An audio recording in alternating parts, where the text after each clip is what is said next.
আল্লাহ রাব্বুল আলামিন রাসূলুল্লাহ সাল্লাল্লাহু আলাইহি ওয়াসাল্লামকে কোরআনুল কারীমের মধ্যে আয়াত নাযিল করে নবীজির রাস্তা তার উম্মতের কাছে প্রমাণ করার জন্য, পরিষ্কার করার জন্য আদেশ করতেছেন। আল্লাহ রাব্বুল আলামিন নবীজিকে আদেশ করতেছেন, কুল হাদিহি সাবিলি আদউ ইলাল্লাহ আলা বাসীরাতিন আনা ওয়া মান ইত্তাবাআনি।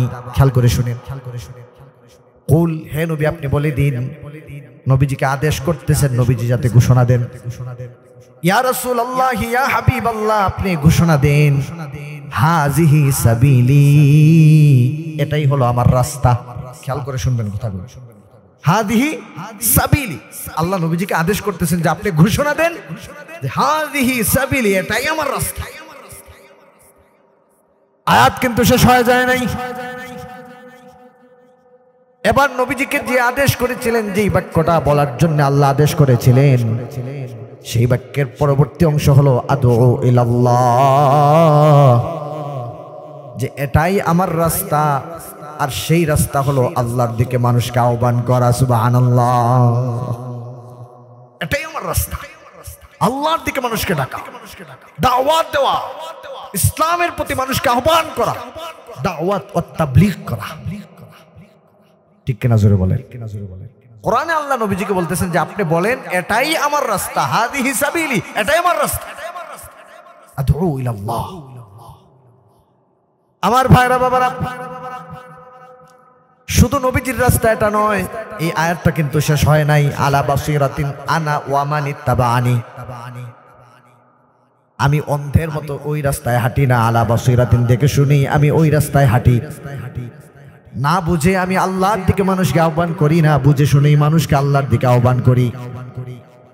আনা ওয়া মান ইত্তাবাআনি, শুধু আমার রাস্তাই এটা নয়, শুধু আমি আল্লাহর দিকে মানুষকে আহ্বান করি তাই নয়, বরং আমার অনুসারী যারা, আমাকে যারা অনুসরণ করে, তারাও আল্লাহর রাস্তায় আহ্বান করে, এটা তাদেরও রাস্তা। সুবহানাল্লাহ। সুতরাং এই আয়াত থেকে কি প্রমাণিত হলো? আপনার আমার রাস্তা আল্লাহর দিকে মানুষকে কি করা ভাই? আহ্বান। আফসোসের ব্যাপার, আজকে এই আল্লাহর দিকে মানুষকে আহ্বান করার যে জায়গাটা, এটা আমরা আলেমদের জন্য ওয়াকফ করে রেখেছি, যেটা শুধু আলেমরা করবে, আমাদের কোনো দায়িত্বই নেই। এরকম কিছু ইমানদার মুসল্লি আছে না নাই? আপনাদের ময়মনসিংহ ফুলবাড়িয়াতে না থাকলেও বাংলাদেশের বিভিন্ন জায়গায় আছে না নাই ভাই? আমার ভাইরা বাবারা, আজকে প্রত্যেকটা ইমানদারের উপরে যারা নবীজির অনুসারী, যারা নবীজির অনুসারী দাবি করেন, যারা বলেন আমি নবীজির অনুসারী, নবীজির আশিক, নবীজির মহব্বতকারী, তাদের প্রত্যেকের উপরে আবশ্যক ছিল আল্লাহর দিকে মানুষকে আহ্বান করা। কিন্তু আজকে আমরা মানুষকে কিসের দিকে আহ্বান করি? আহারে, কত মানুষ কত দিকে আহ্বান করে। কত মুসলমান মানুষকে নাটক সিনেমার দিকে আহ্বান করে, আর কত মুসলমানের সন্তান আছে মানুষকে খেলার দিকে আহ্বান করে, খেলতামাশার দিকে আহ্বান করে। আবার কত মানুষ আছে, কত মুসল্লি এমন আছে, কত হাজী সাহেব এমন আছে যারা নাকি ইসলাম বাদ দিয়ে কুফরি মতবাদের দিকে মানুষকে আহ্বান করে, এমন আছে না? না, ইসলামকে বাদ দিয়ে মানুষকে অন্যদিকে আহ্বান করা। আজকে দাওয়াতের বিভিন্ন প্ল্যাটফর্ম আছে, এর মধ্যে আমাদের দেশে অন্যতম একটা প্ল্যাটফর্মের নাম হলো আদ-দাওয়া ওয়াত তাবলীগ। আপনাদের এলাকায় আসেনি? ময়মনসিংহে তো অনেক বেশি আছে, আমরা জানি।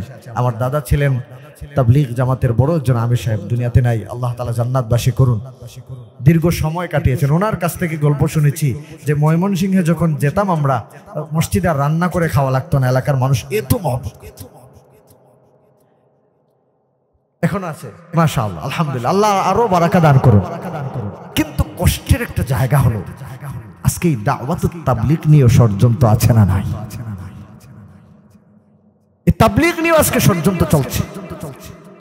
সারা জীবন মানুষ যেটা দেখে আসছে, যে তাবলীগের নেতৃত্বের কোনো লোভ নেই, যেখানে মানুষের মধ্যে কোনো হানাহানি মারামারি যাতে না করে, তার সর্বোচ্চ দাওয়াতের কাজ যারা করে যাচ্ছে তারা হচ্ছেন দাওয়াতুত তাবলীগ। আজকে এই তাবলীগ জামাতের ভিতরে এক শ্রেণীর মানুষ মারামারি হানাহানির মাধ্যমে এই তাবলীগ জামাতকে মানুষের কাছে প্রশ্নবিদ্ধ করছে, ঠিক কিনা জোরে বলছে?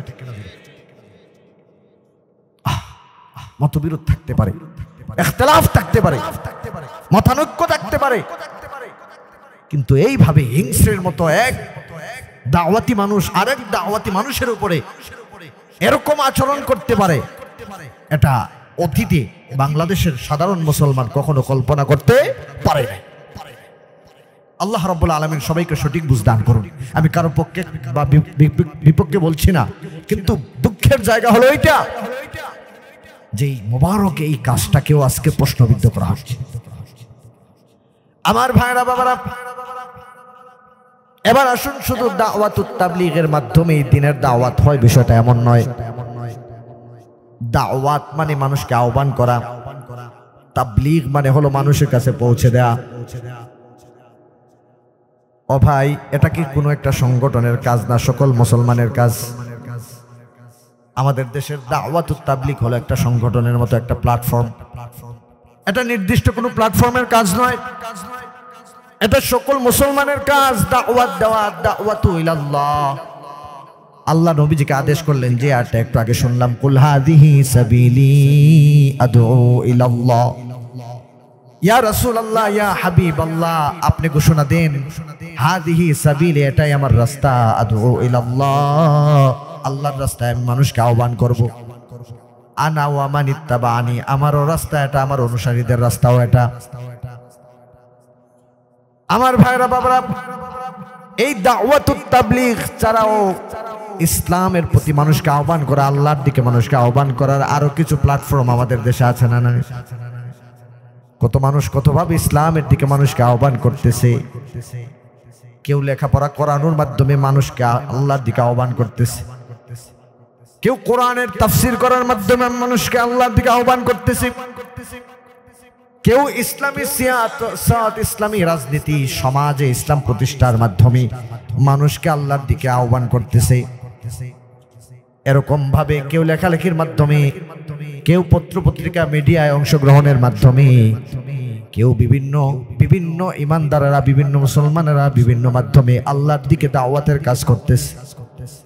এখান থেকে আপনাদেরকে একটা দৃষ্টি আকর্ষণ করতে চাই, সেটা হলো আল্লাহর দিকে দাওয়াতের কাজ কোনো নির্দিষ্ট প্ল্যাটফর্মের নয়, বরং সকল ইমানদারের উপরে ফরজ, ঠিক কিনা? সকল ইমানদার। আজকে এখানেও আমাদের একটা ব্যর্থতা, দুর্বলতা কাজ করে, সেটা হলো আমি যেটা করি সেটা ছাড়া আর কেউ আল্লাহর দিকে দাওয়াত করে না। কেউ যারা দাওয়াতুত তাবলীগের সাথে আমরা জড়িত আছি, আমরা মনে করি শুধু তাবলীগ ছাড়া মনে হয় কোথাও আল্লাহর দাওয়াত নাই। এই রোগ আমাদের ভিতরে আছে না নাই? অথচ তাবলীগ ছাড়াও, আমাদের এই প্রচলিত তাবলীগ ছাড়াও আল্লাহর দিকে আহ্বানের প্ল্যাটফর্ম বাংলাদেশের বিভিন্ন জায়গায় আছে না নাই? আমার ভাইরা বাবারা, এক একটা মসজিদের এক একটা মেম্বার হলো আল্লাহর দিকে আহ্বান করার একটা প্ল্যাটফর্ম। ও ভাই, আপনি মনে করতে পারেন এটা সাধারণভাবে নিতে পারেন, ইমাম সাহেব হুজুররা শুক্রবার জুমার দিনে খুতবা দেয়, এটাই তো সাধারণ কথা, স্বাভাবিকভাবে নিতে পারেন, কিন্তু বিষয়টা স্বাভাবিক না। একটু খেয়াল করে শুনেন, এই বাংলাদেশে কম বেশ হতে পারে সাধারণ একটা ঘোষণা, সাধারণ একটা আপনার হিসাব, সেটা হলো জুমার মসজিদের সংখ্যা বাংলাদেশে প্রায় 3 লক্ষ থেকেও আরো বেশি। আলহামদুলিল্লাহ পড়েন। ছোট্ট একটা দেশ, 56,000 বর্গ মাইলের বাংলাদেশ,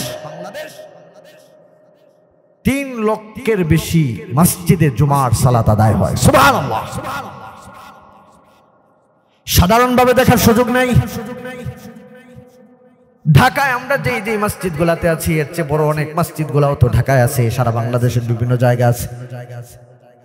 সাধারণত ঢাকার এমন কোন মসজিদ নাই যে মসজিদে জুমার দিনে কমপক্ষে 1000 মুসল্লি হয় না।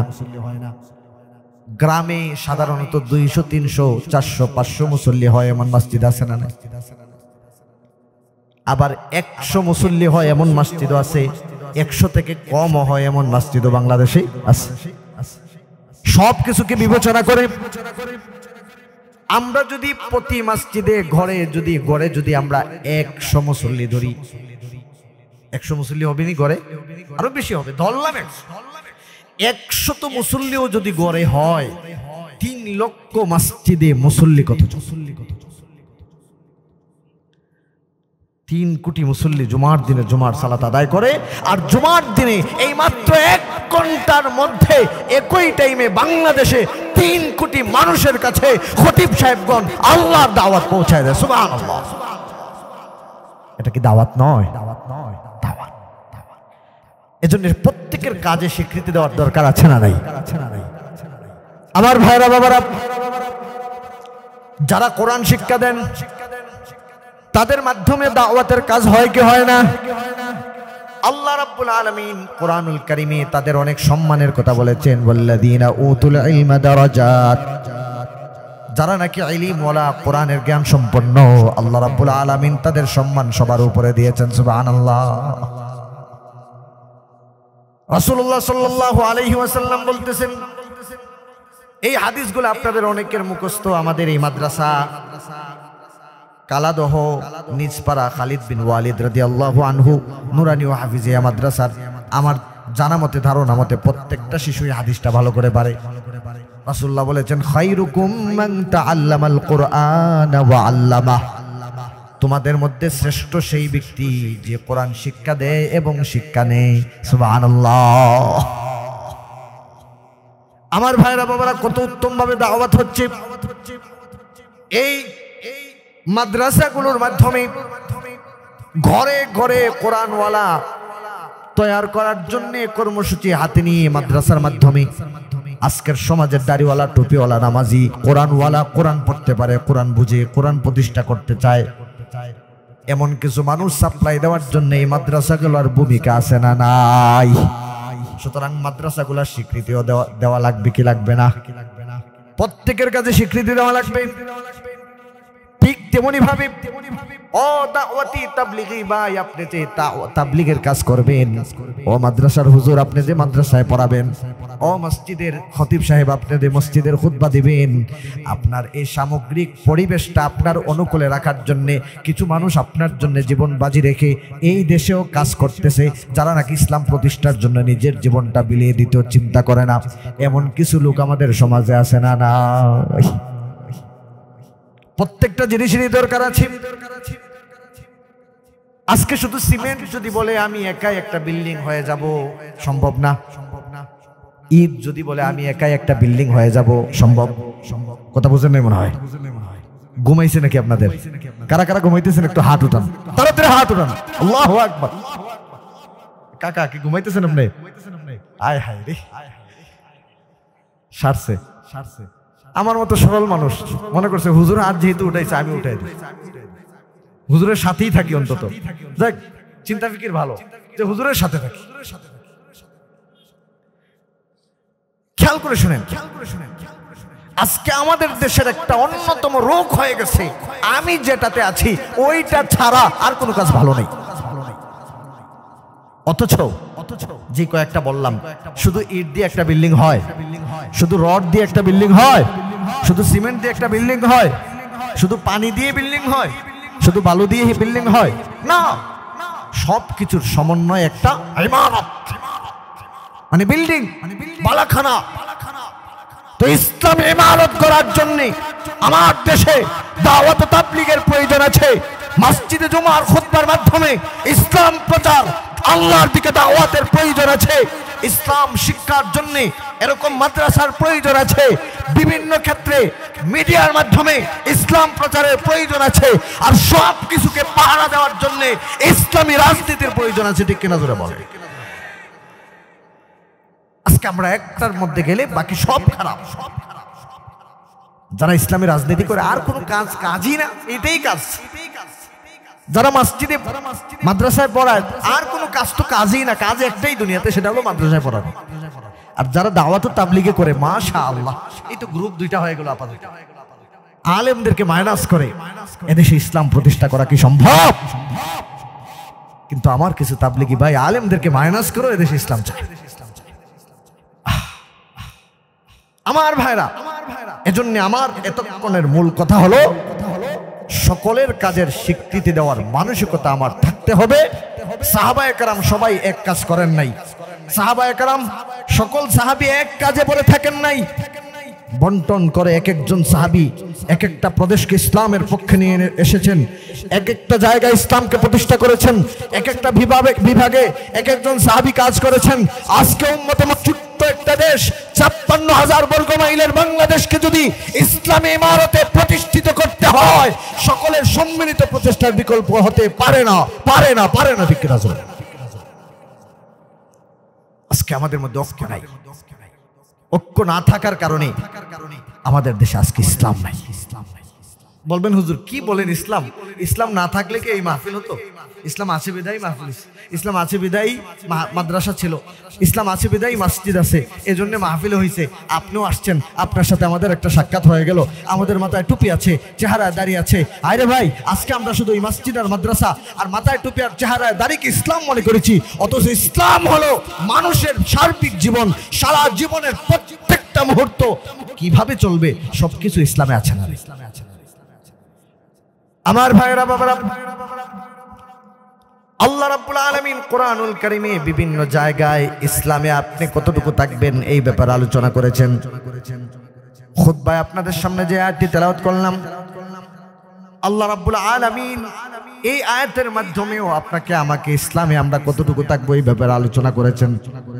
আল্লাহ রাব্বুল আলামিন বলতেছেন, ইয়া আইয়ুহাল্লাযীনা আমানু উদখুলু ফিস-সিলমি কাফা ওয়া লা তাত্তাবিউ খুতুওয়াতিশ শাইতান ইন্নাহু লাকুম আদুউম মুবিন। খেয়াল করে শুনেন, আল্লাহ রাব্বুল আলামিন দুনিয়ার সকল ঈমানদারদেরকে উদ্দেশ্য করে বলতেছেন, ইয়া ডাক দিতেছেন, হে আইয়ুহাল্লাযীনা আমানু, হে দুনিয়ার সকল ঈমানদারেরা শোনো, হে দুনিয়ার সকল ঈমানদারেরা, তোমরা যারা লা ইলাহা ইল্লাল্লাহ পাঠ করেছো, আশহাদু আল্লা ইলাহা ইল্লাল্লাহ ওয়া আশহাদু আন্না মুহাম্মাদার রাসূলুল্লাহ বলে যারা ঈমানদার হয়েছো, ইসলামকে যারা গ্রহণ করেছো, তোমাদেরকে উদ্দেশ্য করে আমি বলি, উদখুলু ফিস-সিলমি কাফা, ইসলামে তোমরা পরিপূর্ণ প্রবেশ করো। ওয়ালা তাত্তাবিউ খুতুওয়াতিশ শাইতান, ইসলামে পরিপূর্ণ প্রবেশ করার ক্ষেত্রে তোমরা শয়তানের অনুসরণ করো না। ইন্নাহু লাকুম আদুউম মুবিন, কেননা শয়তান হলো তোমাদের প্রকাশ্য শত্রু। ঠিক কিনা? ইসলামে পরিপূর্ণ প্রবেশ করো। বলবেন হুজুর আমি তো ইসলামে আছি, কি বলেন? 60 বছর যাবত নামাজ আদায় করতেছি, হজ করছি 3 বার, আপনি তো জানেন না, হুজুর জানে। দান সদকায় আমি এই এলাকার সবার আগে, দাওয়াত তো আপনি আমার বাসায় খাইছেন, আরেকবার আইলে তো আমার এখানেই খাইবেন। আমার তো মাথায় টুপি আছে, চেহারায় দাঁড়িয়ে আছে, পরনে পাঞ্জাবি আছে, তাহলে আমি ইসলামে ঢুকলাম না কেন? আমার মাথা থেকে পা পর্যন্ত 3.5 হাত, হয়তো টুপির ভিতরে, হয়তো পাঞ্জাবির ভিতরে, হয়তো পায়জামার ভিতরে, সব তো ইসলামের ভিতরেই। আর এখন তো আমি ইসলামী একটা মাহফিলের ভিতরে আসছি, আমি তো ইসলামে ঢুকছি। আমার ভাইরা বাবারা, ইসলামে পরিপূর্ণ ঢোকা সেটা নয়। আজকের মানুষ মাহফিলে ঢুকে ইসলাম মনে করে, মসজিদে ঢুকে ইসলাম মনে করে, মাদ্রাসায় ঢুকে ইসলাম মনে করে, কিন্তু মসজিদ থেকে বের হয়ে যখন হাল চাষ করতে যায় তখন ইসলাম সাথে নেয় না, যখন ব্যবসা করতে যায় ইসলামকে সাথে নিতে চায় না, যখন নাকি ছেলে মেয়ের বিয়ে লাগে বিয়ের সময় ইসলামকে সাথে রাখতে চায় না, ঠিক তেমনি ভাবে যখন সমাজে বিচার ফয়সালা করে তখনও ইসলামকে সাথে রাখতে চায় না। এমন কিছু মুসলমান আছে না? না, ইসলামকে সাথে রাখতে চায় না। আমার ভাইরা বাবারা, আল্লাহ রাব্বুল আলামিন বলতেছেন, উদখুলু ফিস-সিলমি কাফা, পরিপূর্ণভাবে তোমরা ইসলামে প্রবেশ করো। অর্ধেক প্রবেশ করলে হবে না, পরিপূর্ণ প্রবেশ করা লাগবে। বলবেন হুজুর সব তো ইসলামে আছে, শুধু রাজনীতিটা করি আমি অমুক দল। সব ইসলামে, মাদ্রাসায় টাকাও দেই, মসজিদে টাকাও দেই, হজও করছি, নামাজও পড়ি, মাথায় টুপিও আছে, চেহারায় দাড়িও আপনাদের কোথায় কোথায় রাখছি। আপনাদের ওয়াজ শুনে শার্ট বাদ দিয়ে এখন পাঞ্জাবি লাগাই। দেখা যায় আমি শুধু ওই রাজনীতির এইটা সামাজিক ব্যাপার এটা করি আর কি, সাধারণ ব্যাপার। ও ভাই, যদি মুসলমান হওয়া লাগে, যদি জান্নাতে যেতে হয়, ইসলামে পরিপূর্ণ ডুববেন, এমনকি রাজনীতিটাও ইসলামের আদলে করা লাগবে কি লাগবে না? একটা উদাহরণ দিই। আপনাদের ময়মনসিংহ ফুলবাড়িয়াতে মশা আসেনি? ময়মনসিংহ ছাড়া বাংলাদেশে অন্য জায়গায় আছে নাকি? না আপনাদের এলাকায় আছে? আচ্ছা, মশা আছে। মশা থেকে বাঁচার জন্য আপনারা কি করেন? সাধারণত রাত্রে ঘুমানোর সময় কি করেন? মশারি। এক বাক্যে সবাই বলছে মশারি। মশারির ভিতরে প্রবেশ করার উদ্দেশ্য কিসে থেকে বাঁচা? মশা থেকে বাঁচা।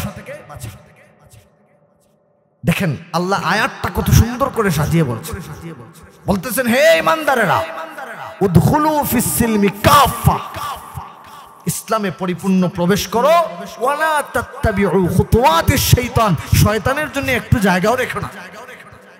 শয়তানের অনুসরণ কোথাও করা যাবে না, জীবনের কোন ক্ষেত্রে শয়তানের অনুসরণ করা যাবে না। এবার দেখেন এই ফুলবাড়িয়ার একটা যুবক আজকে মাহফিল শেষ করে যায় রাত্রে ঘুমাবে, মশারির ভিতরে এসে প্রবেশ করলো, বললো আমি তো মশারির ভিতরে পুরাটাই ঢুকলাম, একটা হাত না হয় বাহিরে থাকলো। বুঝে নাই মনে হয় কথা? ঘুমাইতেছে নাকি? আচ্ছা, একটা হাত যদি বাহিরে থাকে মশা থেকে বাঁচতে পারবে? যদি আচ্ছা এক হাত বাদ দিলাম, এক আঙ্গুল বাহিরে আছে, বুঝেন নাই কথা? এক আঙ্গুল বাদ দিলাম, আঙ্গুলের একটা মাথা বাহিরে আছে, মশা থেকে বাঁচতে পারবে? কোন মশা যদি দেখে একটা মানুষ মশারির ভিতরে প্রবেশ করেছে, আঙ্গুলের একটা মাথা শুধু মশারির বাহিরে, এই মশা একা খাবে না মিছিল দিয়ে আরো দুই একজন নিয়ে আসবে?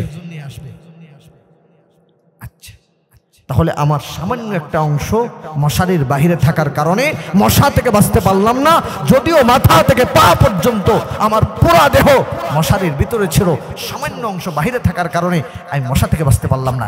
এবার আসুন, আপনাদের এলাকায় আছে কিনা জানি না, ঢাকায় আছে, আমার পরিবারও কয়েকদিন আগে হয়ে গেছে, ডেঙ্গু জ্বর। নাম শুনছেন না আপনারা? এডিস মশা। এই মশা যদি কাউকে কামড় দেয়, সঙ্গে সঙ্গে তার শরীরে কি হবে? ডেঙ্গু জ্বর হয়। মনে করেন এডিস মশা আপনার সারা দেহ মশারির ভিতরে, মাথা থেকে পা পর্যন্ত, আঙ্গুলের একটা মাথা শুধু ছিল মশারির বাহিরে। এবার এডিস মশা এসে আপনার এই সামান্য অর্ধ ইঞ্চি বা আধা ইঞ্চি জায়গার মধ্যে আপনার মশারির বাহিরে ছিল, সারা বডি ছিল মশারির ভিতরে। এমত অবস্থায় এই জায়গায় কামড় দিলে সেই জীবাণুটা, সেই ভাইরাসটা আপনার আঙ্গুলের মাথায় সীমাবদ্ধ থাকবে, নাকি মাথা থেকে পা পর্যন্ত সারা শরীরে সেই ভাইরাসটা ছড়াবে? সারা শরীরে।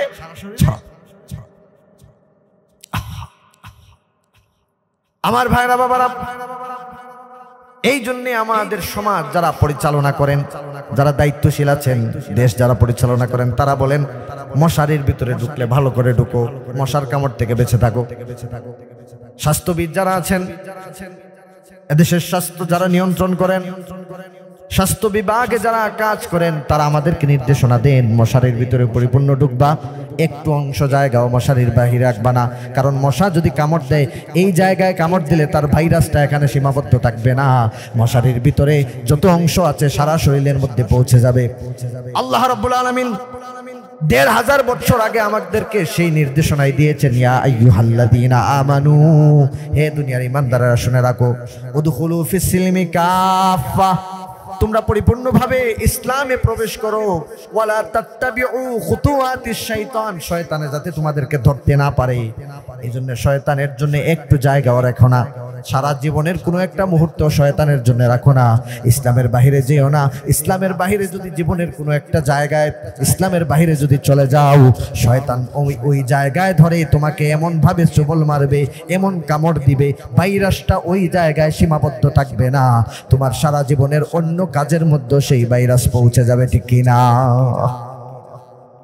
কত চমৎকার আল্লাহ আমাদেরকে বোঝাচ্ছে। আজকে আমরা সব করে ইসলাম দিয়ে, কিন্তু ওইটা ইসলাম ছাড়া। হুজুর সব মানলাম, ছেলের বিয়ে তো বুঝেনি, পোলাপান একটু বাচ্চা পোলাপান একটু দুষ্টামি মজা করতে চায়, একটা গান বাজনার আয়োজন না হয় কইরে ফেলো, বাদ দেন। আপনারাও সব শুনেন, ঘুমান্ত মসজিদে দরজা লাগায়, এমন কিছু মুসল্লি আপনাদের এলাকায় আছে না নাই? সব তো মানলাম, এটা একটু একটু সুযোগ দেন, সব তো মানলাম। রাজনীতি করার সময় ধর্ম নিরপেক্ষ রাজনীতি করে, ধর্ম নিরপেক্ষ রাজনীতি। আর রাজনৈতিক মানুষ কেন করে? রাজনীতি করে দেশে শাসন করার জন্য, দেশ পরিচালনার জন্য। আর যারা দেশ পরিচালনা করবেন তারা স্লোগান দিলেন যে আমি ধর্ম নিরপেক্ষ। যেই ব্যক্তি বলল ধর্ম নিরপেক্ষ, এই কথার মাধ্যমে ওই ব্যক্তির ঈমান থাকে না, ঈমান চলে যায়। যখন ঈমান চলে গেল, দেখেন এক জায়গায় শুধু ভাইরাস ছড়াই, এক জায়গায় শুধু ভাইরাসের ছোবল দিল, মশার ছোবলের মতো শয়তান একটা জায়গায় ছোবল দেওয়ার সাথে সাথে ওই ব্যক্তির সারা জীবনের নামাজ ভাইরাস যুক্ত হয়ে গেল, রোজা ভাইরাস যুক্ত হয়ে গেল, হজ ভাইরাস যুক্ত হয়ে গেল, দান সাদকা ভাইরাস যুক্ত হয়ে গেল, দাওয়াত ও তাবলীগ ভাইরাস যুক্ত হয়ে গেল, জিকির আজকার ভাইরাস যুক্ত হয়ে গেল, কোরআন তেলাওয়াত ভাইরাস যুক্ত হয়ে গেল। যত নেক আমল আছে প্রত্যেকটা ভাইরাস যুক্ত হয়ে যাওয়ার মাধ্যমে একটা জায়গাতে শুধু অ্যাক্সিডেন্ট করায়, একটা জায়গাতে শয়তানকে একটু স্পেস দেওয়ার কারণে সব জায়গা বিনষ্ট করে তাকে বেঈমান বানায়া জান্নাতের সেই বাহন ইসলাম থেকে তাকে ছিটকে ফেলে দিয়ে জাহান্নামে ফেলে দেয়। ঠিক কেনা জোরে বল। আরেকটা উদাহরণ দিই, এখানে অনেক আছেন হজ করছেন, হজ ছাড়াও বিভিন্ন দেশে গেছেন বিমান দিয়ে, বাদ দিলাম বিমান, আরেকটু নিচে নামি। আপনাদের ময়মনসিংহ থেকে ধরেন ঢাকায় বাস চলাচল আছে না নাই? আমার ভাইয়েরা, বাস চলাচল যখন আমরা করি, বাসের মাধ্যমে চলাচল করি, ভালো যদি বাস হয় অথবা বিমান হয় অথবা ট্রেন হয়, ওই ট্রেনে ওঠার জন্য, বিমানে ওঠার জন্য, বাসে ওঠার জন্য একটা টিকিটের দরকার আছে না নাই? ওই টিকিটটা কেনার পরে যখন আপনি টিকিটদারি হবেন তখন ওই বাহনের যাত্রী আপনি হতে পারবেন। যখন আপনি টিকিট নিয়ে বাহনের দরজায় গেলেন, গেইটে গেলেন, আপনাকে ইমিগ্রেশন দেবে, ওই বাহনে উঠতে দেবে। এবার যখন আপনি ওই বাহনে উঠলেন, আপনি ধরেন আপনি সৌদি আরব যাবেন, মক্কায় যাবেন হজ করার জন্য। ঢাকা থেকে আপনি বিমানে উঠলেন, আপনি যাবেন জিদ্দায়। আপনি যখন টিকিট কিনলেন, পাসপোর্ট আর টিকিট নিয়ে যখন আপনি বিমানবন্দরে গেলেন, টিকিটটা দেখিয়ে, আপনার পাসপোর্ট দেখিয়ে, ভিসা দেখিয়ে আপনি যখন বিমানে উঠলেন, এখন ময়মনসিংহের একজন জওয়ান মানুষ, প্রভাবশালী ব্যক্তি, সে বিমানের গেইটে যায় বলল আমি বিমানে পরিপূর্ণ ঢুকবো না, আমার হাতটা বাইরে থাকা লাগবে। বুঝেন নাই কথা? আমার হাত বাইরে থাকবে, আমি বিমানে পরিপূর্ণ ঢুকবো না। বিমান তাকে মক্কায় নেবে না সাগরে ফেলবে? বাসে উঠলেন আপনি, ময়মনসিংহ থেকে যাবেন ঢাকায়। বাসে ওঠার পরে ওই বুদ্ধিজীবী, সুঠাম দেহের অধিকারী, আপনাদের এলাকার সবচাইতে প্রভাবশালী ব্যক্তি, সে বাসে উঠে বলল যে আমি ঠিক আছে সব, আমি বাসের ভিতরে ডান দিকে বৈশা জানালার দিকে আমি হাত আর মাথাটা শুধু বাসের বাহিরে। ও ভাই, বুঝে থাকলে বলেন, সে ঢাকায় পৌঁছাতে পারবে না ঢাকায় যাওয়ার আগে কবরে যাওয়ার আশঙ্কা আছে? তার সারা দেহ কিন্তু বাসের ভিতরে, বাসের বাহিরে আছে মাত্র হাত। সারা দেহ বাসের ভিতরে, বাসের বাহিরে আছে জানালা দিয়ে মাত্র শুধু মাথা। একটা অঙ্গ বাসের বাহিরে থাকার কারণে দেখা গেল আরেকটা বাসের সাথে যখন ধাক্কা লাগে, তখন ওই হাতে ধরে যখন আরেকটা বাস টান দেয়, অথবা মাথায় ধরে যখন আরেকটা বাসের সাথে লেগে যখন টান খায়, শুধু মাথা ছিটকে পড়ে না, বরং সারা দেহ বাস থেকে ছিটকে পড়ে ঢাকায় যাওয়ার আগে তাকে কবরেও যাওয়া লাগে। আমার ভাইরা, বাবারা, ঠিক তেমনি ভাবে আপনি আমি জান্নাতে যেতে চাই। আমাদের মূল টার্গেট হলো জান্নাত, কারণ জান্নাত হলো আমাদের মূল ঠিকানা। আমাদের বাপ মা জান্নাতে ছিলেন, আবার জান্নাতে চলে গেছেন। আমরা তাদের সন্তান, আমাদেরকেও জান্নাতে যাওয়া লাগবে। জান্নাতে যাওয়ার জন্যই তো ঈমান এনেছি, জান্নাতে যাওয়ার জন্যই তো নামাজ পড়তেছি, রোজা রাখতেছি, জান্নাতে যাওয়ার জন্য কত কষ্ট করতেছি। এই ভরা শীতের মৌসুমে ফজরের সময় মানুষ যখন আরামে ঘুমায়, জান্নাতে যাওয়ার জন্য জান্নাতের আশায় আমি ঘুমাতে পারি না, লাফ দিয়ে আরামের ঘুমটাকে হারাম করে আমি ঠান্ডা পানি দিয়ে ওযু করে হলেও মসজিদে যায়া আল্লাহর ডাকে সাড়া দিয়ে এই আশাটা হলো একটাই, সেটা হলো জান্নাতে আমি যাব। আমার ভাইরা বাবারা, আল্লাহ রাব্বুল আলামিন কত সুন্দর করে আমাদেরকে বুঝালেন। আজকে আপনি এই দুনিয়া থেকে জান্নাতে যাবেন, জান্নাত তো এত কাছে না, জান্নাত তো অনেক দূরে। জান্নাতে যাওয়ার জন্য একটা বাহনের দরকার আছে না? না, জান্নাতে যাওয়ার জন্য যেই বাহন দরকার, আল্লাহ রাব্বুল আলামিন জান্নাতে যাওয়ার জন্য একটা বাহনের ব্যবস্থা রেখেছেন। আল্লাহ রাব্বুল আলামিন বলতেছেন, ইন্নাদ-দীনা ইনদাল্লাহিল ইসলাম। আল্লাহর কাছে জান্নাতে পৌঁছার মতো একমাত্র বাহনের নাম হলো ইসলাম। সুবহানাল্লাহ, একমাত্র বাহনের নাম ইসলাম। এবার ইসলাম নামক বাহনে ওঠা লাগবে। বিমান ভিআইপি, এয়ারলাইন ভিআইপি, এত ভিআইপি একটা বাহনে ওঠার সময় টিকিট ছাড়া ওঠা যায় না। অধিকাংশ বাসে ওঠার সময় টিকিট ছাড়া ওঠা যায় না, ট্রেনে ওঠার সময় টিকিট ছাড়া ওঠা যায় না। এবার জান্নাতে আপনি যেতে চান, বিমান নামক বাহনে উঠবেন। ওই বাহনে ওঠার সময় তো আপনার টিকিট লাগবে, লাগবে কি লাগবে না? আল্লাহ রাব্বুল আলামিন ইসলাম নামক বাহনে ওঠার জন্য একটা টিকিটের ব্যবস্থা রেখেছেন, আর এই টিকিটের নাম হলো ঈমান। আর টিকিটের মধ্যে লেখা আছে আশহাদু আল্লা ইলাহা ইল্লাল্লাহু ওয়া আশহাদু আন্না মুহাম্মাদান আবদুহু ওয়া রাসূলুহু। আল্লাহু আকবার। কত সুন্দর ইসলামকে আল্লাহ সাজিয়েছে। আমার ভাইরা বাবারা, ময়মনসিংহ থেকে আপনি ঢাকায় পৌঁছানোর জন্য যেমনই ভাবে বাসে উঠলে বাসে পরিপূর্ণ ঢোকা লাগে, মাথাটা বাসের বাহিরে রাখলে চলবে না, পা বাসের বাহিরে রাখলে চলবে না, মাথা থেকে পা পর্যন্ত সারা শরীরটা বাসের ভিতরে ঢুকাতে হবে। বাসের ভিতরে সারা শরীর ঢুকালে ঢাকায় যাওয়ার আশা করা যায়। ঠিক তেমনি ভাবে আপনি জান্নাতে যাবেন, জান্নাতের বাহন ইসলামেও আপনাকে পরিপূর্ণ ঢুকতে হবে। আল্লাহ রাব্বুল আলামিন এই কথাই সেই আয়াতের মধ্যে বলতেছেন, ইয়া আইয়ুহাল্লাযীনা আমানু উদখুলু ফিস-সিলমি কাফা ওয়া লা তাত্তাবিউ খুতুওয়াতিশ শাইতান ইন্নাহু লাকুম আদুউম মুবিন। আল্লাহ রাব্বুল আলামিন তেমনি ভাবে ইসলামে পরিপূর্ণ প্রবেশ করার জন্য আমাদেরকে বলেছেন। ও ভাই, এতক্ষণের আলোচনায় বুঝে থাকলে বলেন, ইসলামে পরিপূর্ণ প্রবেশ করার জন্য শুধু নামাজ রোজায় কি ইসলামে ঢোকা যায়, নাকি সারা জীবনের সব কাজ ইসলাম অনুযায়ী করা লাগে কি লাগে না? এবার খেয়াল করে শুনেন, বড় হতাশার বাণী। একটা হাদিস শোনাই।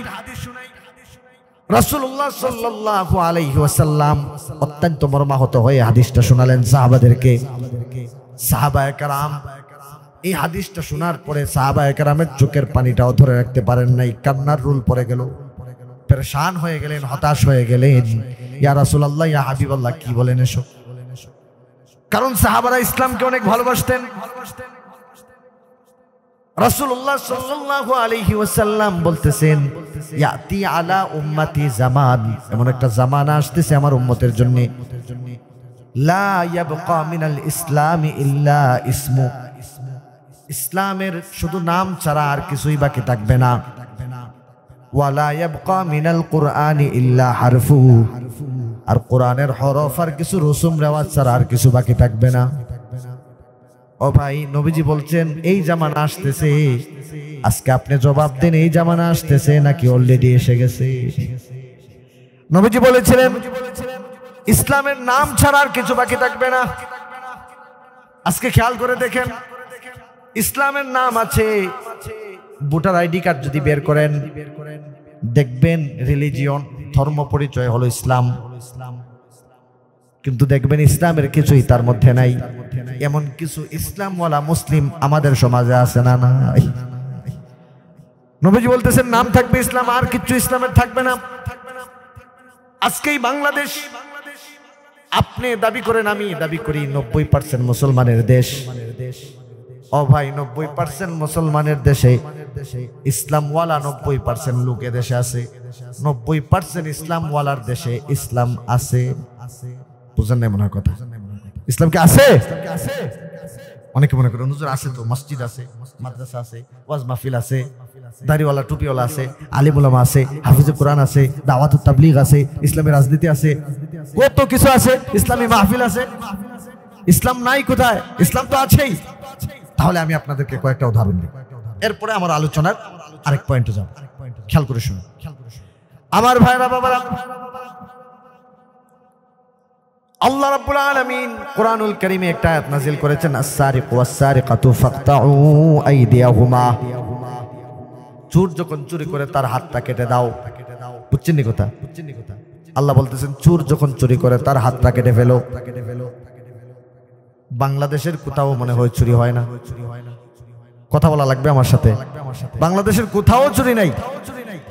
আছে আপনাদের ময়মনসিংহে চুরি হয়?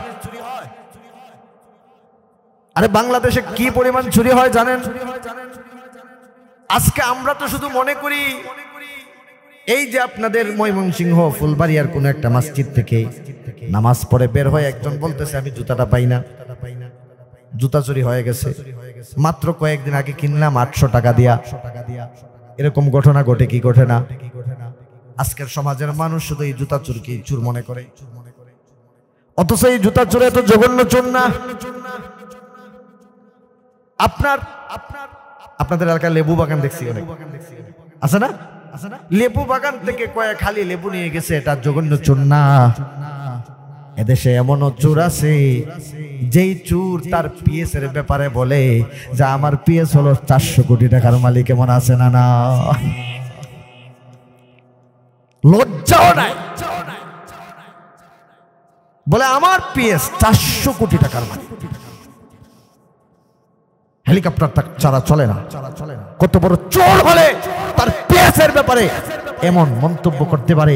আবার কত সুন্দর করে বলতেছে বেহায়া, বেলাজ, এত বড় একটা জালেম আল্লাহ রাব্বুল আলামিন উচিত শিক্ষা দিয়েছেন, ঠিক কিনা? দেশটাকে লুটে পুটে একদম খেয়ে আমার সোনার বাংলাদেশটাকে আজকে পঙ্গুত্ব অবস্থায় দেশটাকে ফেলে কত বড় বড় কথা বলতো, অমুক পালায় না, অমুক পালায় না, আমার দেশ, আমার বাবার দেশ।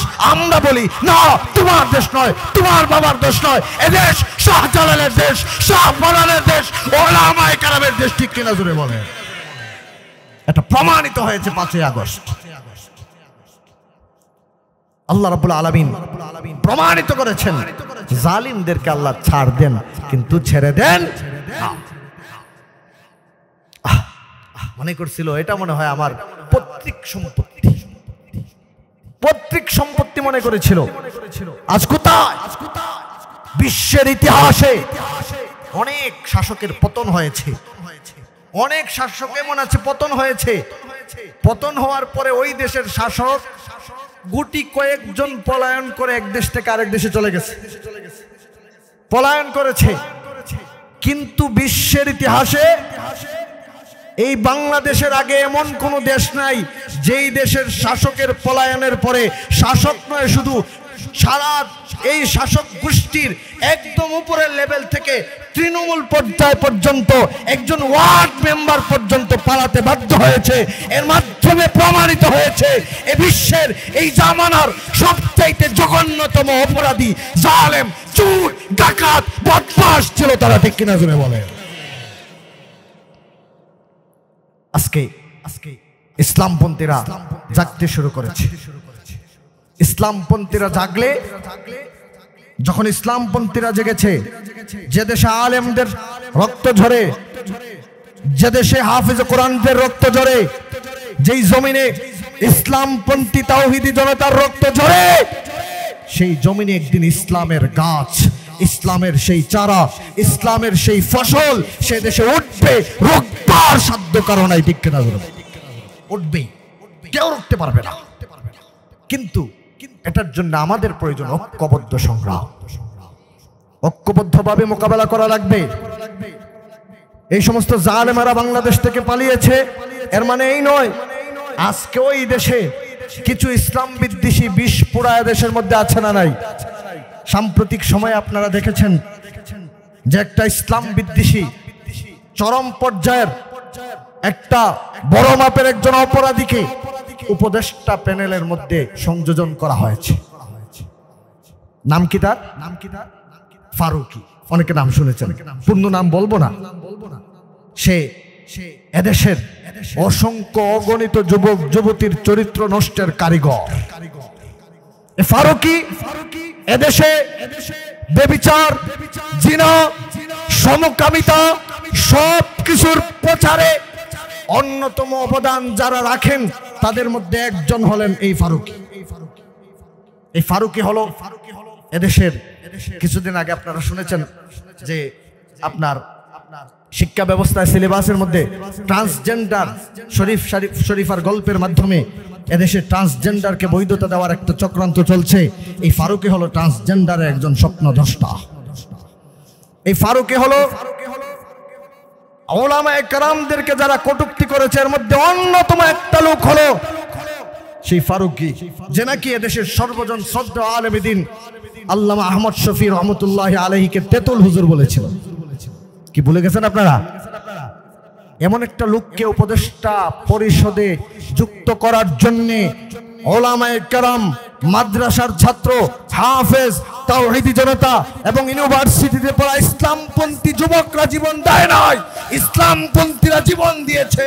এদেশে ইসলাম প্রতিষ্ঠা করার জন্য অবিলম্বে যদি ফারুকীকে প্রত্যাহার না করা হয়, আবার 5ই আগস্টের স্বাধীনতার মতো আরেকটা স্বাধীনতার জন্য ময়দানে চাপাতে রাজি আছেন কারা কারা? হাত ওঠা। আমাদেরকে আবার জাগতে হবে। এই সমস্ত ইসলাম বিদ্বেষীদের ঠাঁই এদেশে হবে না, হতে পারে না।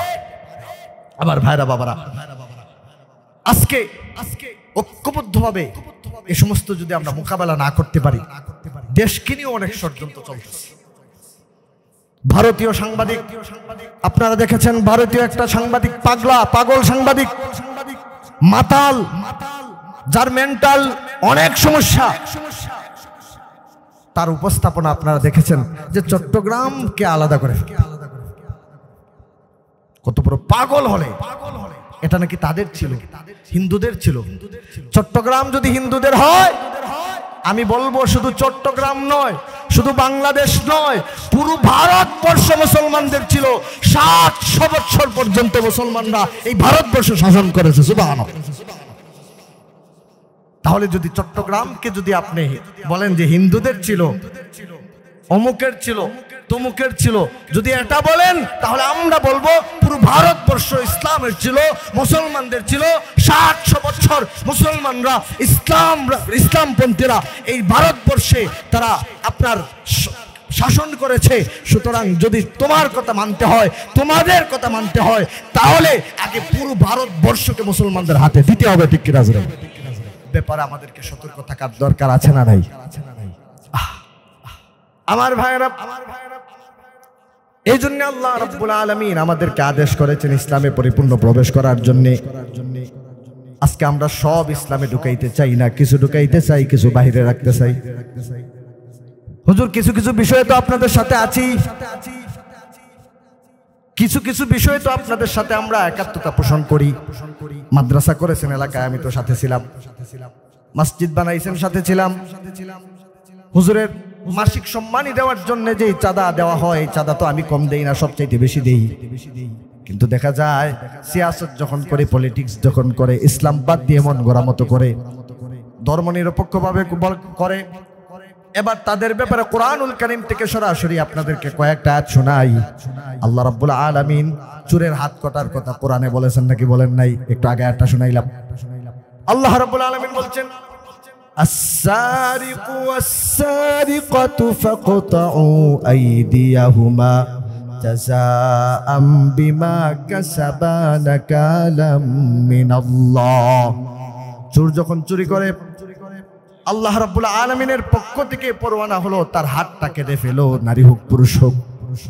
বাংলাদেশে চুরি আছে কিন্তু হাত কাটা আসেনি, চুরি আছে কিন্তু হাত কাটা নাই। এই যে নবীজি বলেছিলেন, লা ইয়াবকা মিনাল ইসলামি ইল্লা ইসমু, ইসলামের নাম শুধু থাকবে কিন্তু ইসলাম থাকবে না। এটার প্রমাণ দেখেন, চুরি আছে কিন্তু ইসলামের বিধান, কোরআনের সরাসরি আদেশ, আল্লাহর আদেশ হাত কাটার বিধান সমাজে নাই। আমার ভাইরা, ইসলামের আরেকটা বাণী শোনাই, অবিবাহিত কোনো ছেলে মেয়ে যদি জিনা করে, ব্যভিচার করে, কোরআনুল কারীমের সূরাতুন নূরের 2 নম্বর আয়াতে আল্লাহ রাব্বুল আলামিন এই ব্যাপারে আলোচনা করেছেন। আল্লাহ রাব্বুল আলামিন বলতেছেন, আয-যানিয়াতু ওয়াজ-যানি ফাজলিদু কুল্লা ওয়াহিদিম মিনহুমা মিআতা জালদা। আল্লাহ তাআলা এখানে বলতেছেন, কোন অবিবাহিত ছেলে মেয়ে যদি ব্যভিচার করে, জিনা করে, তাদেরকে 100 চাবুকের আঘাত দাও। এই আদেশটা কার? আরেকটু আস্তে বলতে হবে, কার? কারণ আল্লাহর নাম দিলে তো মাঝে মাঝে ঝামেলা হয়, বুঝেন নাই মনে হয় কথা। এই যে 15টা বৎসর অতিবাহিত হয়েছে, যেখানে আল্লাহর নাম বললেও মানুষ বিপদে পড়েছে, এমন ইতিহাস আছে না নাই? আমার ভাইরা, ইসলামের আরেকটা বক্তব্য শুনেন, আশ-শাইখু ওয়াশ-শাইখাতু ইযা জানায়া ফারজুমুহুমা। বিবাহিত নারী পুরুষ যখন জিনা করে, ব্যভিচার করে, এবার ইসলাম বলতেছে ফারজুমুহুমা, তাদেরকে রজম দাও। ওলামায়ে কেরাম বসা আছেন, তাদেরকে জিজ্ঞেস করলে পাবেন, রজম হলো যে এই অপরাধ করলো, খোলা মাঠের মধ্যে নিয়ে জনসম্মুখে কোমর পর্যন্ত মাটির নিচে দাফন করা লাগবে, কোমরের উপরটা থাকবে মাটির উপরে। এবার চতুর্দিক থেকে ইমানদাররা গণভাবে গণহারে পাথর মারবে, পাথর মেরে মেরে ওই পাপিষ্ঠকে দুনিয়া থেকে বিদায় করবে। কারণ বিবাহিত কোনো নারী পুরুষ যদি জিনা করে, ব্যভিচার করে, ওই পাপিষ্ঠের এই দুনিয়ায় আল্লাহর জমিনে বেঁচে থাকার তার কোনো অধিকার। আমার ভাইরা বাবারা, আজকে বিবাহিত নারীদের এই প্রক্রিয়া আছে না নাই?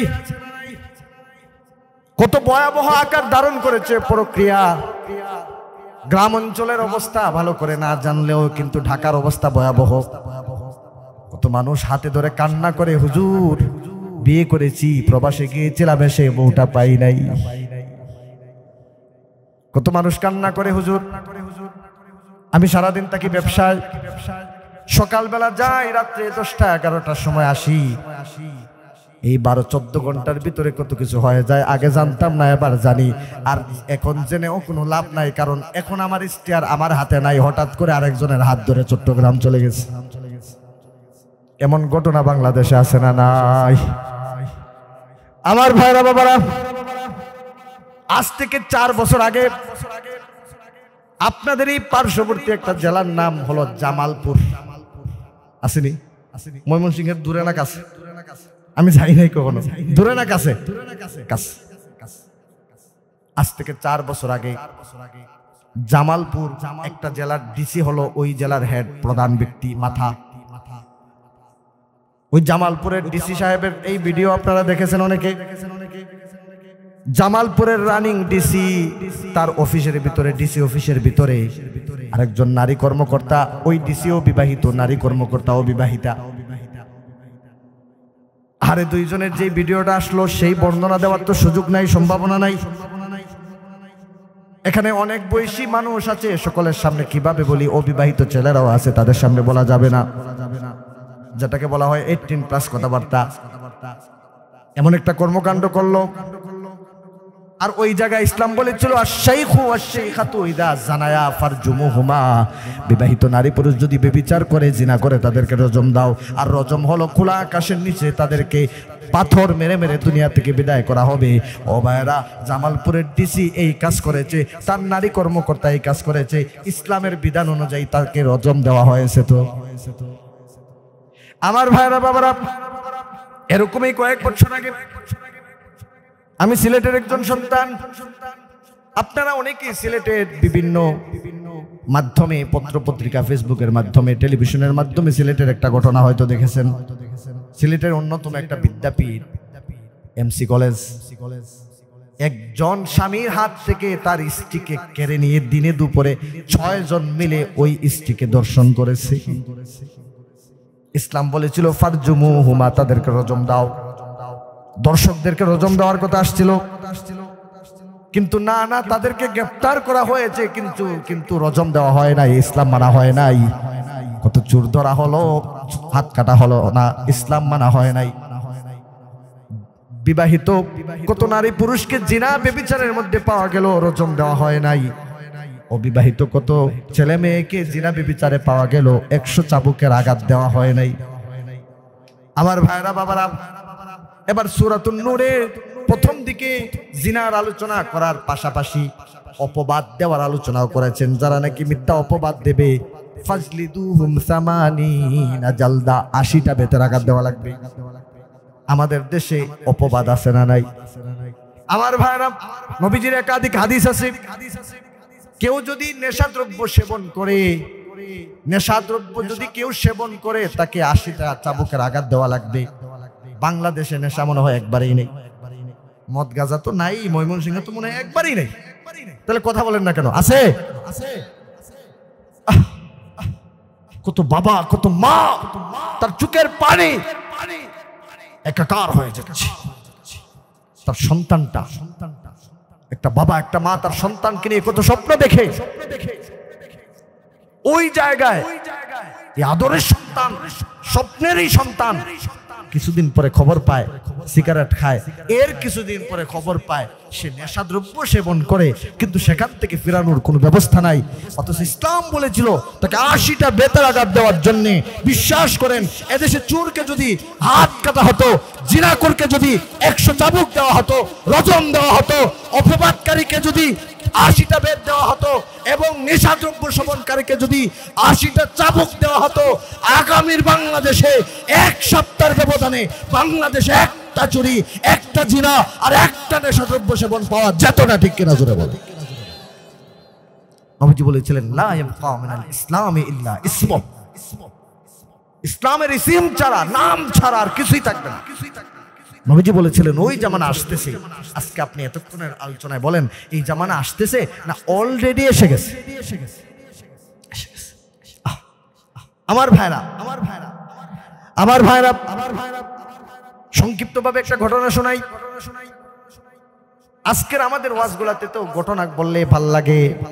বক্তা যদি বলে অমুক হুজুর পীর সাহেব, উনি বাঘের উপরে সওয়ার হয়েছে, চাবুক হইল সাপ, সাপরে বানাইছে চাবুক, বাঘরে বানাইছে সোয়ার, বাঘের উপরে সোয়ার হইয়া সাপকে চাবুক বানাইয়া ওই বাঘের উপরে সোয়ার হইয়া আটলান্টিক মহাসাগরের উপর দেখাইতে গেছে। এই ওয়াজ যদি বক্তা করে, শ্রোতা চোখ দিয়ে পানি ফালায় কয় সুবহানাল্লাহ। কিন্তু কোরআন হাদিসের ওয়াজ মানুষ শুনতে চায় না। এমন প্রবণতা আপনাদের এলাকায় না থাকলে অন্য জায়গায় আছে না? যাই হোক, হাদিস থেকে একটা ঘটনা শোনাই। খলিফাতুল মুসলিমিন ওমর রাদিয়াল্লাহু তাআলা আনহু, উনি যখন খলিফা, মুসলিম বিশ্বের খেলাফতের দায়িত্বে যখন ওমর রাদিয়াল্লাহু তাআলা আনহু, তখন ওমর রাদিয়াল্লাহু তাআলা আনহুর পক্ষ থেকে মিশরে যুদ্ধ করার জন্য একটা কাফেলা প্রেরণ করলেন।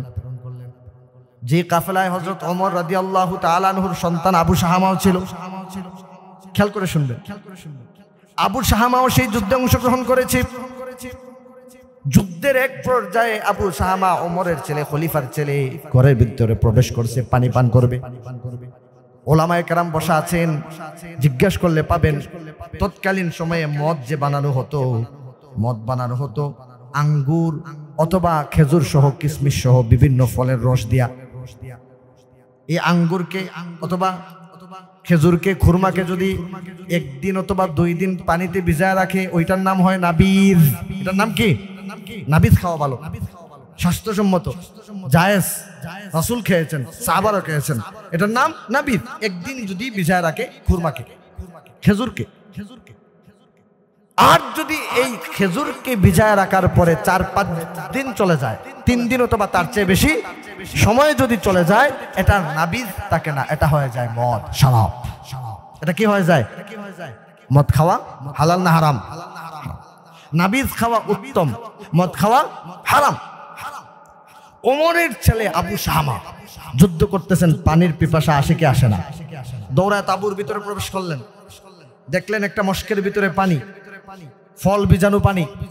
উনি মনে মনে ভাবলেন এটা মনে হয় নাবিজ, মনে হয় গতকালকে মনে হয় এখানে খুরমা অথবা খেজুর বীজাণু হয়েছে, এটা নাবিজ মনে করে তাড়াহুড়া, সময় তো নাই, যুদ্ধ চলছে, যোদ্ধা। তাড়াহুড়া করে উনি মস্ক থেকে এটা একটু খেয়ে ফেললেন, দৌড়ায় গেলেন মাঠে। কিন্তু ওই দিকে এইটা মদ হয়ে গেছে, কল্পনা করতে পারেন। একদিন এখানে খেজুর বীজাণু ছিল না, বরং 3-4 দিন হয়ে গেছে। এটার মধ্যে একটা মাদকতা চলে আসছে, নেশা চলে আসছে, মাতলামি চলে আসছে। ওমরের ছেলে আবু শাহামা মাঠে গেলেন, যুদ্ধ শুরু হয়ে গেছে। কিছুক্ষণ পরে এটা যায় ওনার মাথার উপরে আকর্ষণ করেছে, আঘাত করেছে, আপনার মাথার উপরে অ্যাকশন করেছে। অ্যাকশনের ফলে আবু শাহামা এবার মানুষের সামনে মাতলামি শুরু করেছে। সাহাবায়ে কেরাম, তাবেঈ যারা যোদ্ধা ছিলেন, মুসলিম, সকলের মধ্যে সমালোচনা। খলিফার ছেলে ওমর ইবনুল খাত্তাবের ছেলে আবু শাহামা মদ খেয়েছে, মানুষের কানে কানে সমালোচনার ঝড়। এই কথা উনি যখন স্বাভাবিক হলেন, আবু শাহামা দৌড়ায়া গভর্নরের কাছে গেলেন, যে বললেন, গভর্নর, আমি ভুলক্রমে এই বিষয় আমি নাবিদ মনে করে আমি মদ খেয়ে ফেলেছি, আমি পরে মাতলামি করেছি, মানুষজন তো জেনে ফেলেছে, এখন আমি তো অপরাধী হয়ে গেছি। আর ইসলামের বিধান অনুযায়ী, রাসূল সাল্লাল্লাহু আলাইহি সাল্লামের বিধান অনুযায়ী আমাকে তো 80টা বেত দেওয়ার দরকার। আমি আপনার কাছে আসছি, আপনি আমার বিচারটা করে ফেলেন, 80টা বেত আপনি আমাকে দিয়ে দেন। গভর্নর মনে করলেন তার বিচারটা তো করাই লাগবে, খলিফার ছেলে হলেও করা লাগবে। আরে ওমর রাদিয়াল্লাহু তাআলা আনহু এই 56,000 বর্গ মাইলের বাংলাদেশের প্রেসিডেন্ট ছিলেন না, বরং ওমর যখন মুসলিম জাহানের প্রেসিডেন্ট ছিলেন তখন ইসলামী রাষ্ট্রের আয়তন ছিল 12.5 লক্ষ, ইসলামী রাষ্ট্রের আয়তন ছিল 45 লক্ষ বর্গ মাইল। সুবহানাল্লাহ, 56,000 বাংলাদেশ, আর তখন ইসলামী রাষ্ট্রের আয়তন ছিল কত? 45 লক্ষ বর্গ মাইল। কত বিশাল এরিয়ার প্রেসিডেন্ট ওমর, তার সন্তান নাবিদ মনে করে মদ খেয়ে ফেলেছে, মাতলামি করেছে। এবার সে নিজে যায় বলতেছে গভর্নরের কাছে যে আপনি আমার বিচারটা করেন, 80টা বেত আমাকে দিয়ে দেন। আল্লাহু আকবার বলবেন না? কি সমাজ আমার রাসূল উপহার দিয়ে গেলেন, সাহাবায়ে কেরাম কি সমাজ উপহার দিলেন মানুষকে। 45 লক্ষ বর্গ মাইলের প্রেসিডেন্টের ছেলে আবু শাহামা গভর্নরের কাছে যায় বলতেছেন, চাচা আমি তো মদ খেয়ে ফেলেছি, আপনি আমার বিচারটা করেন, 80টা বেত আমাকে দিয়ে দেন। চাচাও মনে করলেন বিচারটা করেই ফেলি, মানুষও জেনে ফেলেছে। এবার চাচা বেত হাতে নিলেন, চাবুক হাতে নিলেন, যে আমি ভাতিজা আবু শাহামাকে আমি বিচার করব, ওমরের ছেলে, খলিফার ছেলে, প্রেসিডেন্টের ছেলে, তার বিচার আমি আজকে করব। উনি চিন্তা করলেন যে এত বড় মাপের একজন ব্যক্তি ওমর রাদিয়াল্লাহু তাআলা আনহু, এত ব্যক্তিত্ব সম্পন্ন, এত সম্মানের অধিকারী, এত মর্যাদার অধিকারী, ওনার সন্তানকে আমি বিচার করব, মানুষের সামনে যদি করি ওমর রাদিয়াল্লাহু তাআলা আনহুর ওনার তো সম্মানের মধ্যে একটু ঘাটতি আসতে পারে, সুতরাং দরজা বন্ধ করে আমি বিচারটা করে ফেলি। উনি দরজা বন্ধ করে আবু শাহামার পিঠের মধ্যে 80টা বেত লাগালেন। আবু শাহামা এই বেতটা নিয়ে সাধারণ হলো। কিছুক্ষণ যাওয়ার পরে, কয়েকদিন যাওয়ার পরে যখন স্বাভাবিক হলো, এই শাস্তিটা নেওয়ার পরে সে মদিনায় ফিরে আসলো। মদিনায় ফিরে আসার আগেই খলিফা ওমর রাদিয়াল্লাহু তাআলা আনহুর কানে কিছু মানুষ পৌঁছে দিল যে আপনার ছেলে মদ পান করেছে। আমার ভাইরা, আবু শাহামা ওমর রাদিয়াল্লাহু তাআলা আনহুর কাছে উপস্থিত হলেন। আসসালামু আলাইকুম ইয়া খলিফাতুল মুসলিমিন। ওমর রাদিয়াল্লাহু তাআলা আনহু জবাব দিলেন, কিরে আবু শাহামা, তোমার নামে আমি কি শুনলাম, তুমি নাকি মদ পান করে মাতলামি করেছো। এবার আবু শাহামা জবাব দিলেন, হে আমার বাবা, হ্যাঁ আপনি যা শুনেছেন সত্য, আমি মদ পান করে ফেলেছিলাম, নাবিজ মনে করে মদ পান করে ফেলেছিলাম, মাতলামি করেছি, এটা সত্য। কিন্তু বাবা, মজার ব্যাপার হলো আমি অপরাধীর চেহারা নিয়ে আপনার সামনে আসি নাই। আমি জানি আপনি আপসহীন মানুষ, নো কনফার্মাইজ। সন্তান হিসাবে আপনি আমার সাথে কোনো কনফার্মাইজ করবেন না। এই জন্য আমি গভর্নরের কাছে যায়া, মিশরের গভর্নরের কাছে যায়া আমার অপরাধ স্বীকার করে আমি শাস্তিটা নিয়েছি। 80টা বেত আমি আমার পিঠে নিয়েছি। এই যে দেখেন আমার পিঠে বেত, পিঠের মধ্যে উনি চাবুকের আঘাত দেখালেন। আরে আজকের কোন প্রেসিডেন্টের সন্তানকে যদি কোনো বিচারক, কোনো জজ যদি বিচার করে, ওই জজের চাকরি থাকবে না যাবে? খালি চাকরি যাবে নাকি আয়না ঘরে বন্দী হওয়ার আশঙ্কা আছে না? নাই। এই তো স্মরণ হলো আয়নাগর, কত বড় জালিম হলে। আর একটা মানুষকে যদি গ্রেফতার করে নিয়ে যাওয়া হয়, ওই মানুষটা জেলে আছে, তার স্বজনরা অন্তত এতটুকু জানে। রিমান্ডে নিয়ে যদি তাকে মারা হয়, কত মানুষকে রিমান্ডে, কত আলেমকে, কত ইসলামপন্থীকে, কত মেধাবী তরুণদেরকে রিমান্ডের নামে 50 দিন, 52 দিন, 54 দিন রিমান্ডের মাধ্যমে অমানবিক নির্যাতন করা হয়েছে। নির্যাতনের ফলে এক পর্যায়ে অজ্ঞান হয়ে, বারবার অজ্ঞান হয়ে বেহুশ হয়ে পড়ে গেছে। আদালতে তাকে হাজির করেছে, পুলিশটা কুলে করে নিয়েছে, সে চেয়ারে বসার ক্ষমতাও হারিয়ে ফেলেছে। এমন নির্যাতন আমাদের চোখে এসেছে নাকি আসে নাই? আমার ভাইয়ের আয়না ঘর, যতই নির্যাতন হোক অন্তত জানে যে আমার ছেলেটা রিমান্ডে আছে, আমার সন্তানটা রিমান্ডে আছে, আমার স্বামী মনে হয় জেলে আছে, কষ্টে থাকুক তা তো আছে। কিন্তু যাদেরকে গ্রেপ্তার বহির্ভূত, বিচার বহির্ভূত, যাদেরকে আয়না করে বন্দি করে 8 বছর, 10 বছর, 11 বছর রেখে নির্যাতন করেছে, তারাও জানে না তাদের স্বজনরা আছে কিনা, স্বজনরাও জানে না ওই ব্যক্তি আদৌ দুনিয়াতে আছে কিনা। ও ভাই, এমন একটা নির্যাতন, আল্লাহ রাব্বুল আলামিন সেই নির্যাতন দেখেছেন নাকি দেখেন নাই? আমি তো মনে করি যারা যারা আয়না করে বন্দি করেছিল ব্যারিস্টার আরমান এবং আপনার ব্রিগেডিয়ার জেনারেল আমান আজমিকে, আজকে তাদের কাছে যান, তাদের চোখের পানি দেখেন। যারা তাদেরকে বন্দি করেছিলেন, আপনাদেরকে 10 বছরের সময় লাগবে না, 8 বছর লাগবে না, আপনারা একটা বছর অন্তত এইভাবে থাকেন যে আপনিও জানেন না আপনার স্বজন আছে কিনা, আপনার স্বজনরাও জানেন আপনি আছেন কিনা। কল্পনা করেন, শোনা সহজ, নিজের উপরে এনে কল্পনা করে দেখেন কত কঠিন একটা ভয়াবহ নির্যাতনের দৃষ্টিভুলা এই জাতির উপরে, মুসলমানদের উপরে গিয়েছে বিগত 15 বছর। সামনে আগাই, খলিফা ওমর রাদিয়াল্লাহু তাআলা আনহুর সামনে আসলেন। আবু শাহামা বললেন, বাবা, অপরাধীর চেহারা নিয়ে বাবার সামনে আসি নাই, আমি বিচার হদ আমার পিঠে নিয়েছি, 80টা বেত নিয়ে আমার বিচার হয়ে গেছে, আমি আপনার সামনে আসছি। একবার মনোযোগ দিয়ে শুনুন আমার ভাইরা, বাবারা। এবার ওমর রাদিয়াল্লাহু তাআলা আনহু জিজ্ঞাসা করতেছেন, হে আমার কলেজার টুকরা সন্তান আবু শাহামা, আমি তো পরোয়ানা জারি করেছি, রাসূল তো দিয়েছিলেন জোর বেদ দিয়ে 40টা, আলাদা বেদ দিয়ে আমরা তো 80টা বেদ দিতাম। বেদ দেওয়ার পরোয়ানা জারি করেছি মদিনা থেকে। মিশরের গভর্নর কি তোমার পিঠে 80টা বেদ দিয়েছে কিনা? আবু শাহামা ডাক দিয়ে বলতেছেন, হে বাবা, অবশ্যই আমার পিঠে গভর্নর 80টা বেদ দিয়েছেন, 80টা চাবুকের আঘাত দিয়েছেন। প্রয়োজন আমার পিঠটা দেখতে পারেন, 40টা দেন নাই, 80টাই দিয়েছে, কম দেন নাই। ওমর রাদিয়াল্লাহু তাআলা আনহু পিঠটা দেখলেন, খুশি হয়ে গেলেন। আহারে, আমি এমন একটা রাজ্যের প্রেসিডেন্ট হয়েছি, খলিফা হয়েছি, দায়িত্বশীল হয়েছি, যেই রাজ্যে নাকি 45 লক্ষ বর্গ মাইলের প্রেসিডেন্ট ওমরের সন্তানের উপর বিচার করতে কোনো গভর্নর দ্বিধা করে না। সুবহানাল্লাহ। শুধু তাই নয়, এবার সামনে আগান। ওমর রাদিয়াল্লাহু তাআলা আনহু এবার জিজ্ঞাসা করতেছেন, আল্লাহ তো সূরাতুন নূরের 2য় আয়াতের শেষ বাক্যে বলেছেন, ওয়ালিয়াশহাদু আযাবাহুমা তাইফাতুম মিনাল মুমিনিন। খেয়াল করে শুনবেন, আল্লাহ তো বলেছেন এই যে বিচার হবে, এই বিচারটা তো গোপনে করা যাবে না, প্রকাশ্যে করা লাগবে, খোলা মাঠের মধ্যে করা লাগবে, ইমানদারদের সামনে করা লাগবে, মানুষ দেখবে, ইমানদারেরা দেখবে, সেখান থেকে শিক্ষা গ্রহণ করবে। হে আবু শাহামা, গভর্নর কি তোমাকে খোলা আকাশের নিচে, খোলা মাঠে, মানুষের সামনে, ইমানদারের সামনে তোমার বিচার করেছে কিনা? এবার আবু শাহামা বলতেছে, না বাবা, আমাকে গভর্নর দরজা বন্ধ করে ঘরের ভিতরে 80টা বেত লাগিয়েছেন, মানুষের সামনে করেন নাই। হযরত ওমরের চেহারা সঙ্গে সঙ্গে রাগে রাগান্বিত হয়ে লাল হয়ে গেল। ইন্না লিল্লাহি ওয়া ইন্না ইলাইহি রাজিউন। কি বলো আবু শাহামা? আল্লাহ কোরআনে বলেছেন প্রকাশ্যে শাস্তি দেওয়া লাগবে, আর তোমাকে কিনা গোপনে গভর্নর শাস্তি দিল। তাড়াতাড়ি গভর্নরকে ডাকো। গভর্নরকে ডাকা হলো। গভর্নর, তুমি কেন আমার সন্তান আবু শাহামা একটা অপরাধী, এই অপরাধীকে তুমি কেন মানুষের সামনে, জনগণের সামনে, ইমানদারের সামনে কেন শাস্তি দিলা না? তুমি কেন ঘরের ভিতরে বন্দী করে তাকে শাস্তি দিলা? গভর্নর বললেন, ইয়া খলিফাতুল মুসলিমিন, আপনার সম্মানের দিকে তাকায়া, আপনার সম্মানের দিকে তাকিয়ে মানুষের সামনে নিয়ে যাই নাই, ঘরের ভিতরে তাকে শাস্তি দিয়েছি। বিশ্বাস করেন, তাকে 80টা বেদ দিয়েছি, 79টা দেই নাই, একটাও কম দেই নাই।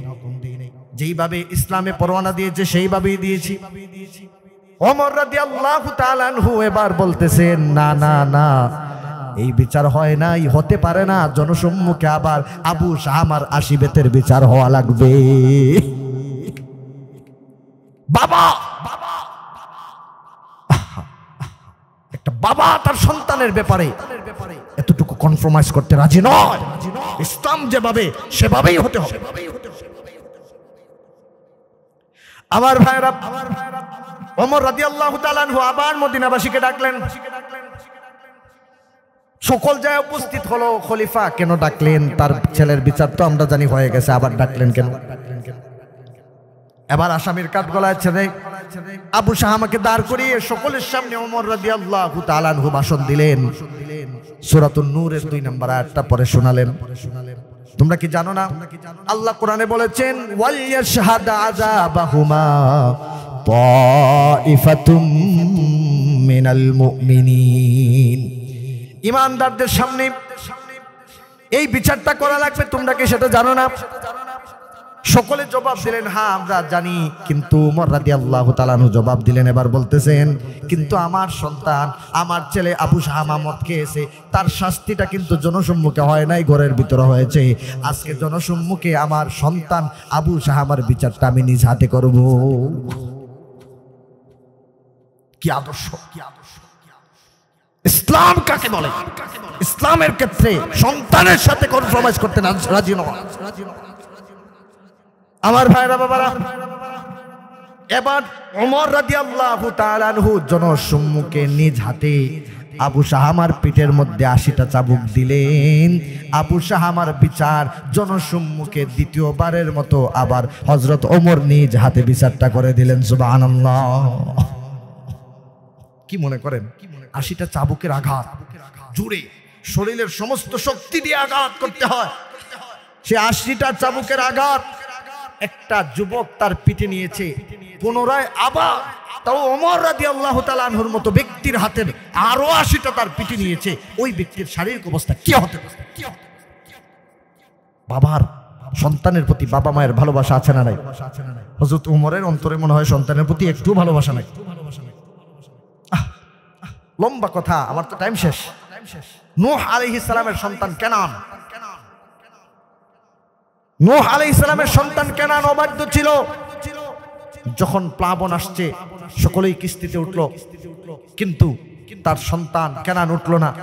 এই তো দেখছেন গজব আসতেছে, প্লাবন হবে, পানিতে সন্তান হাবুডুবু খায়। তখন জানেন কাফের, জানেন অবাধ্য সন্তান, তখন অনিচ্ছাবশত নূহ আলাইহিস সালাম বলে উঠলেন, ইয়া রাব্বি ইন্না ইবনি মিন আহলি, আমার রব, আমার সন্তান, এই যে আমার সন্তান ডুবে যাচ্ছে, তাকে বাঁচান, তাকে বাঁচান। আল্লাহ ধমক দিলেন, না, কোনো কাফেরের জন্য সুপারিশ করা যাবে না। ওমর রাদিয়াল্লাহু তাআলা আনহুর অন্তরে কি সন্তানের প্রতি ভালোবাসা নাই? আমার ভাইরা, এই ঘটনা ওমর রাদিয়াল্লাহু তাআলা আনহু দ্বিতীয়বারের মতো আবার যখন ৮০টা বেত দিলেন, এই শাস্তি দেওয়ার পরে ঐতিহাসিক বলতেছেন এর 15 দিন পরে আবু শাহামা দুনিয়া থেকে বিদায় নিয়ে চলে যায়। অসুস্থ হয়ে পড়ে আছে, ছটফট করতেছে, কত আঘাত খেয়েছে। মর্মাহত অবস্থায় যখন নাকি মৃত্যু সজ্জায় আবু শাহামা ওমর রাদিয়াল্লাহু তাআলা আনহু গেলেন,